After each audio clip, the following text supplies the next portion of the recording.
چل رہے ہیں، شاعر چل رہے ہیں، تو اعلیٰ حضرت کے بھائی استاد دمن مولانا حسن اللہ خان صاحب کا بہت ہی پیارا لکھا ہوا کلام کہتے ہیں: باغ جنت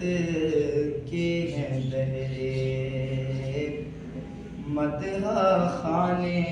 اہل بیت، باغ جنت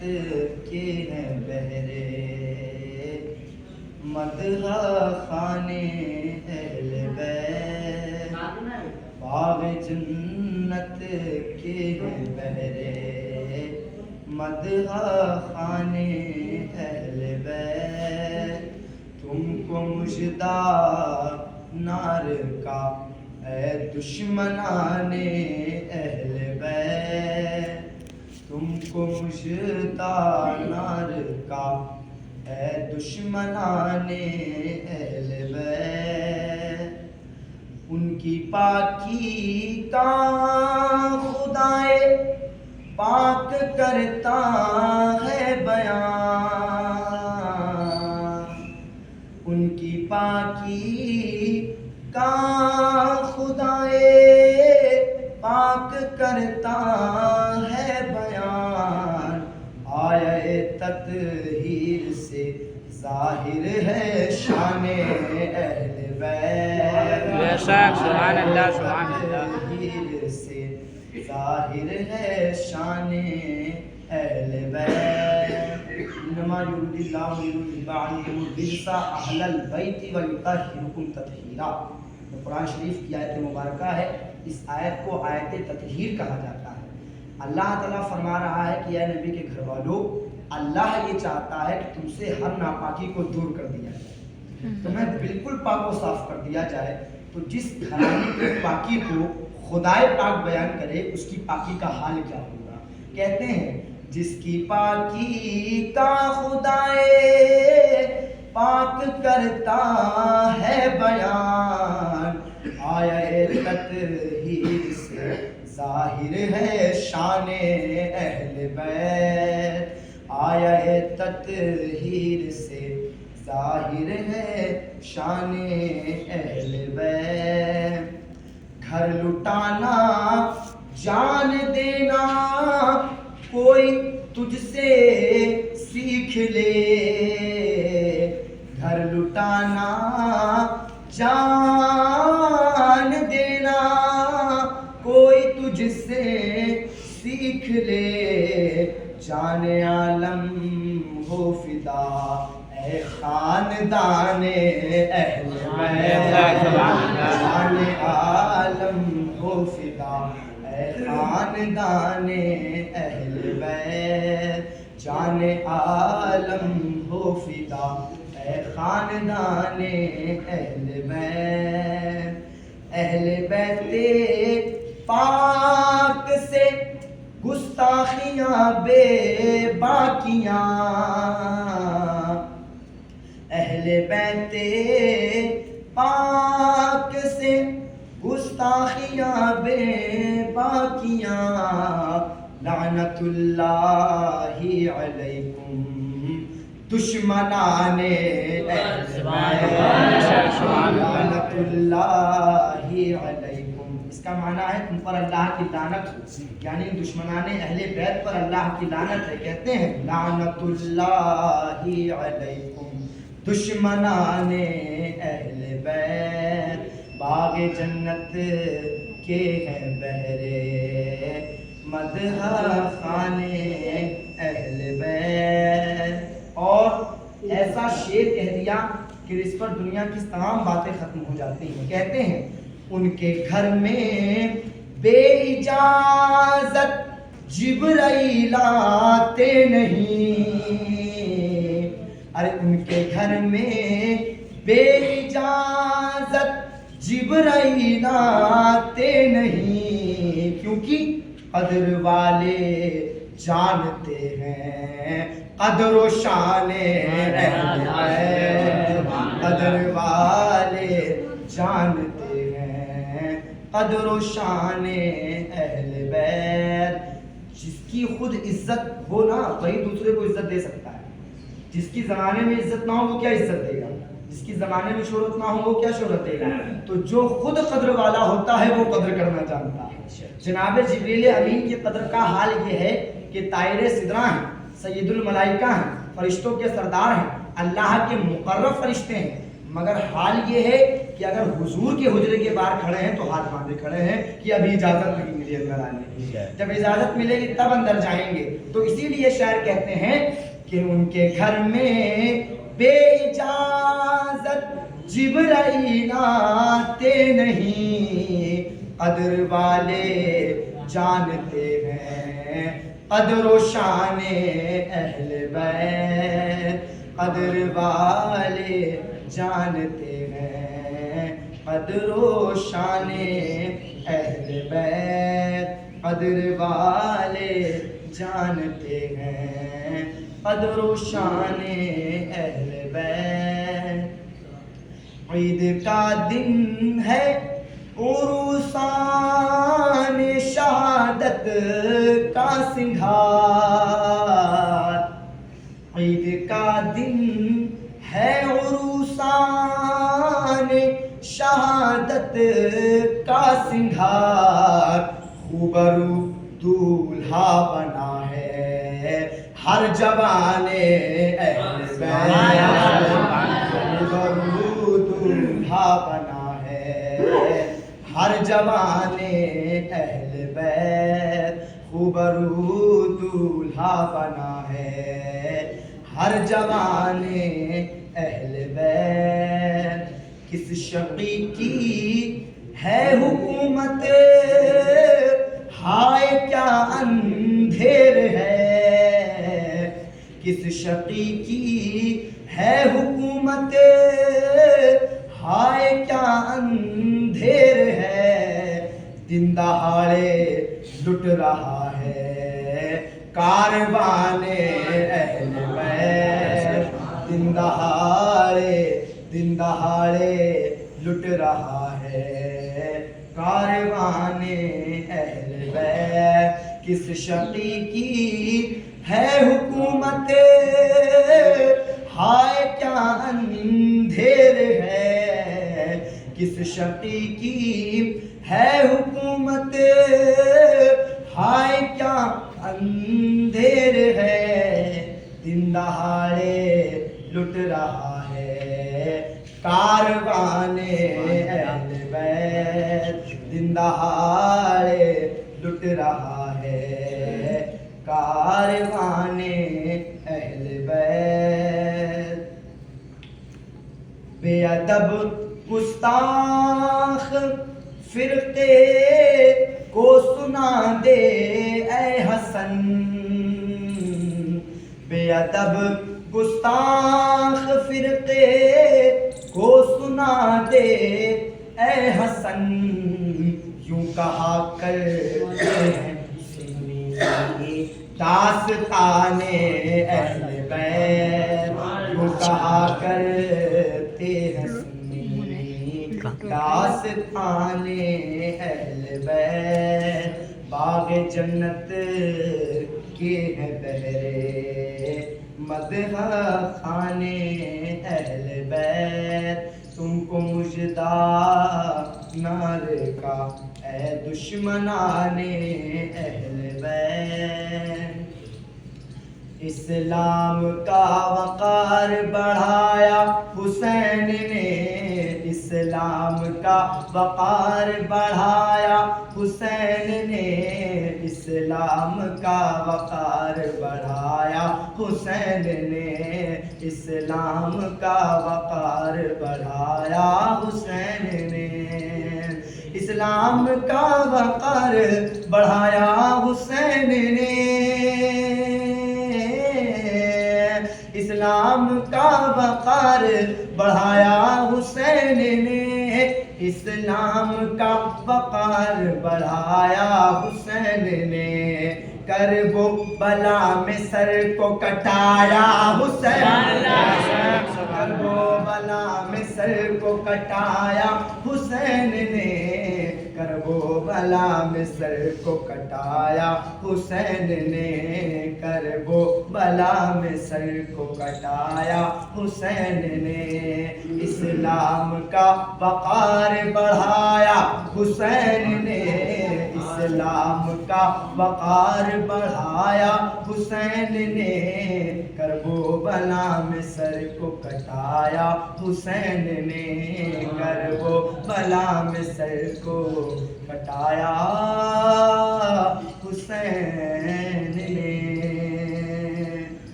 سب کچھ خدا کی راہ میں قربان کر دیا، سب کچھ خدا کی راہ میں قربان کر دیا،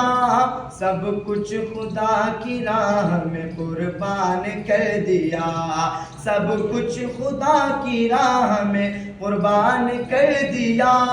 سب کچھ خدا کی راہ میں قربان کر دیا،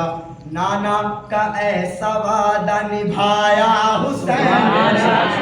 نانا کا ایسا وعدہ نبھایا حسین نے، کربو بلا میں سر کو کٹایا حسین نے، کربو بلا میں سر کو کٹایا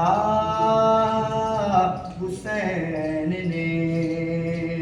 اور کربو بلا کی دوستو تاریخ ہے گواہ، کربو بلا کی دوستو تاریخ ہے گواہ، کربو بلا کی دوستو تاریخ ہے گواہ، کربو بلا کی دوستو تاریخ ہے گواہ، سالم کے آگے سر نہ جھکایا حسین، سالم کے آگے سر نہ جھکایا حسین نے، کربو بلا میں سر کو کٹایا حسین نے، سر کٹا دیا مگر ظالم کے آگے سر نہ جھکایا حسین نے، ظالم کے آگے سر نہ جھکایا حسین نے، کربو بلا میں سر کو کٹایا حسین نے، کربو بلا میں سر کو کٹایا حسین نے۔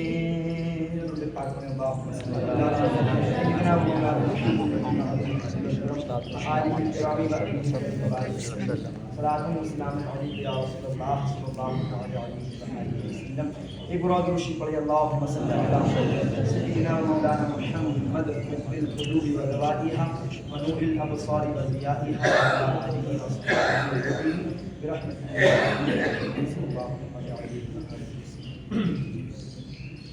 کربلا تک تو جو ہوا سو ہوا، لیکن کربلا تک جو ہوا وہ محدود نہیں رہا، لوگوں کو کربلا تک جو ہوا ہے وہ تو معلوم ہے، لیکن آپ لوگ جانتے ہیں کہ کربلا کے بعد بھی بہت کچھ ہوا ہے۔ کربلا تک تو جو ہوا وہ ہوا، وہ تو بچپن سے سنتے آ رہے ہیں، سب بتاتے ہیں، مگر کربلا کے بعد کچھ نہیں بلکہ بہت کچھ ہوا ہے، بہت کچھ ہوا ہے۔ ایسے ایسے کارنامے کیے گئے، ایسے ایسے کرائم کیے گئے کہ اگر موجودہ دور میں ایسا کرائم ہمارے سامنے آ جائے تو ہندوستانی سمویدھان کے مطابق اس کو پھانسی کی سزا سنا دی جائے۔ ایسے ایسے کرائم سر انجام دیے گئے، ایسے ایسے کارنامے کیے گئے، کیا نہیں کیا گیا امام کی شہادت کے بعد؟ کیوں؟ وجہ جانتے ہیں کیا؟ وجہ یہ ہے کہ جب کوئی مستند انسان، جب کوئی بڑا آدمی سامنے کھڑا رہتا ہے تو اس کے سامنے وہ کھڑا ہے تو اس کے سامنے کوئی ایسی ویسی حرکت کرنے کی ہمت نہیں ہوتی، کوئی ایسا ویسا کام کرنے کی ہمت نہیں ہوتی۔ کیوں؟ یہ کھڑے ہیں، یہ ٹوک دیں گے۔ ہاں وہ اگر چلا جائے تو آدمی فری ہو جاتا ہے کہ ہاں اب کرو سکون سے جو کرنا ہے، مگر اگر کوئی بڑی شخصیت کھڑی ہے اور کام غلط ہے اور معلوم ہے کہ اگر ہم کریں گے تو یہ ٹوک دیں گے، تو آدمی ایک بار جھجکتا ہے کرنے میں، روک دیے جائیں گے، روک دیے جائیں گے۔ امام حسین جب تک زندہ رہے یزید کے اندر جرت نہیں تھی کہ شریعت میں اپنے حساب سے کچھ کر سکے۔ وہ یہ چاہتا تھا کہ میرے راستے سے حسین ہٹ جائے، وہ یہ چاہتا تھا کہ میرا راستہ صاف ہو جائے تو جب حسین رہے گا ہی نہیں تو نہ ٹھوکنے والا بچے گا نہ روکنے والا بچے گا، نہ کوئی کچھ کہنے والا بچے گا. جو میرا دل چاہے گا وہ میں کروں گا، جو میرا جی چاہے گا وہ میں کروں گا. حالانکہ آپ کی زندگی تک بھی اس نے بہت کچھ کیا. اس نے پھوپھی کے ساتھ نکاح جائز کر دیا، اس نے شراب کو بالکل عام کر دیا، جوئے کو بالکل عام کر دیا. پھوپھی کے ساتھ نکاح اسلام نے حرام کیا، حرام ہے نا، پھوپھی کے ساتھ نکاح کرنا حرام ہے. یزید نے جائز کر رکھا تھا. یزید کا معنی تو نہیں کر سکتے ہو، بالکل کرو. امام علی مقام کی لڑائی صرف اسی بات پر تھی کہ تم وہ حکم بیان کر رہے ہو جو شریعت نے بیان نہیں کیا،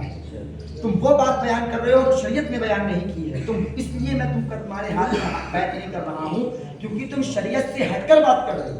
اگر تم شرعی اعتبار سے حکومت کرو گے سب سے پہلے میں تمہاری بیعت کروں گا. کوئی بیعت کرے نہ کرے سب سے پہلے میں تمہاری بیعت کروں گا اگر تم شریعت کے مطابق بات کرو گے. لیکن یزید شریعت سے ہٹ کر کے بات کر رہا ہے، وہ پھوپھی کے ساتھ نکاح جائز کر رہا ہے، وہ شرعی اصول کو ہٹا رہا ہے، اپنے اصول لا رہا ہے. تب امام علی مقام نے ایکشن اٹھایا اور کہا نہیں ایسا نہیں ہوگا، یا تو تم حکومت سے ہٹ جاؤ یا مجھے میرا سر قلم کر دو، میں دنیا میں زندہ رہ کر کیا کروں. ایسی زندگی سے موت بہتر ہے کہ جس زندگی میں سامنے آنکھوں کے شریعت کی ایسی تیسی کی جا رہی ہو اور ہم کچھ نہ کر پائیں تو ایسی زندگی سے مر جانا بہتر ہے، ایسی زندگی سے موت بہتر ہے. اگر ہمارے ہاتھ میں کچھ ہے کرنے کو تو ہم کر سکتے ہیں، اور اگر ہمارے ہاتھ میں نہیں ہے کچھ کرنے کو تو اللہ کی بارگاہ میں دعا کرو مالک یا تو یہ معاملہ ٹھیک کر دے یا تو مجھے اس معاملے سے دور کر دے. مجھے یہ معاملہ دکھا نہیں، میں اپنی آنکھوں سے دیکھ نہیں پاؤں گا، برداشت نہیں کر پاؤں گا. امام علی مقام کی شہادت کے بعد امام علی مقام کی آپ لوگ جانتے ہیں اگر کسی دشمن کو بھی مارا جائے، کسی دشمن کو بھی مارا جائے تو دشمن کو مارنے کے بعد ہم دشمن کی لاش پر گاڑیوں کے پہیے نہیں چلوائیں گے. دشمن کو مارنے کے بعد ہم دشمن کے اوپر سائیکل کے پہیے نہیں چلوائیں گے، ہم بائک کے پہیے نہیں چلوائیں گے. ہم دشمن کو مارنے کے بعد ہمارا مقصد پورا ہو جائے گا، مر گیا وہ دشمن، مر گیا، ہمارے کام ختم. دشمن کو مارنے کے بعد اس کے جسم کی ایسی تیسی نہیں کریں گے ہم لوگ، اس کے جسم میں کچھ خرابی نہیں پیدا کریں گے. اگر ایک کتا بھی سڑک پہ مر جائے، اگل بگل والے اگر اس کتے کی بدبو آنے لگے تو محلے والے اگل بگل والے اس کتے کو ہٹواتے ہیں، بلواتے ہیں، اس کو لے جاتے ہیں، اس کو پھینکواتے ہیں، یعنی صاف کرواتے ہیں. اگر کتا بھی مر جائے سڑک پر تو اسے اٹھوا لیا جاتا ہے. مگر یہ یزید کتوں سے بڑھ کر کتے ہیں. یہ لوگ ایسے کتے ہیں کہ جنہوں نے نبی کے نواسے کو جب شہید کیا تو شہید کرنے کے بعد خالی نہ چھوڑا بلکہ امام کی مبارک لاش پڑی ہے اور امام کی مبارک لاش کے اوپر انہوں نے گھوڑے دوڑوا دیے، انہوں نے اونٹ دوڑوا دیے، انہوں نے گھوڑے کے پیر کو دوڑوا دیا اور امام کی ننگی لاش پڑی ہے، امام کا مبارک جسم پڑا ہے اور امام کے جسم پر یہ لوگ گھوڑے دوڑوا رہے ہیں، اونٹ دوڑوا رہے ہیں اور ان کی لاش پر کبھی تلوار سے وار کر رہے ہیں، کبھی ہاتھ کاٹ رہے ہیں، کبھی ناک کاٹ رہے ہیں، کبھی سینے پہ تلوار چلا رہے ہیں، کبھی پیر پہ تلوار چلا رہے ہیں، کبھی ران پہ تلوار چلا رہے ہیں. یعنی پتہ یہ چلا اگر دشمن کو بھی مارا جائے تو دشمن کے مرنے کے بعد دشمنی ختم ہو جاتی ہے. مگر یہ یزید کیسے پلید ہے، ان کی دشمنی مرنے کے بعد بھی نہ ختم ہوئی. مار تو دیا ہی دیا، مارنے کے بعد بھی جسم کی بے حرمتی کرنا نہیں چھوڑا، جسم کا بے ادب کرنا نہیں چھوڑا. جسم کی بے ادبی کر رہے ہیں، جسم کی بے حرمتی کر رہے ہیں. وہ نبی کا نواسا جس کے لیے نبی نے فرمایا الحسن والحسین سیدہ شباب اہل الجنہ، یہ بخاری کی حدیث ہے. حضور فرماتے ہیں حسن و حسین جنتی جوانوں کے سردار ہیں، جنتی نوجوانوں کے سردار ہیں. وہ جنتی نوجوانوں کا سردار آج کربلا کی تپتی ہوئی ریت پہ پڑا ہے، آج کربلا کی زمین پہ لیٹا ہوا ہے، آج کربلا کی تپتی ہوئی ریت پر اس کے مبارک جسم رکھا ہوا ہے اور اس کے جسم پر گھوڑے دوڑائے جا رہے ہیں، اونٹ دوڑائے جا رہے ہیں، بے حرمتی کی جا رہی ہے، بے ادبی کی جا رہی ہے. ایسے لوگوں کا کیا حال ہوگا؟ ایسے لوگ ایسا کام کریں اور پھر امید رکھی جائے کہ ان کو جنت ملے گی، ان کو جنت ملے گی؟ نہ جی، جنت حسین کے قدموں میں رکھی ہوئی ہے، جنت نبی کے قدموں میں رکھی ہوئی ہے. تو جو نبی کے قدموں سے لگ گیا جنت اس کی ہو گئی، اور جو نبی کے قدموں سے دور ہو گیا جہنم اس کی ہو گئی.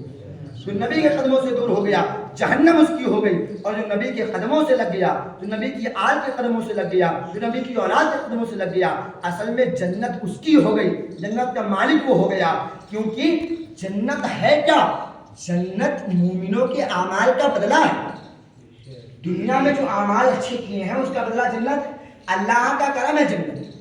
اللہ کا کرم ہے جنت. جنت اللہ کی رحمت ہے، جنت اللہ کا کرم ہے.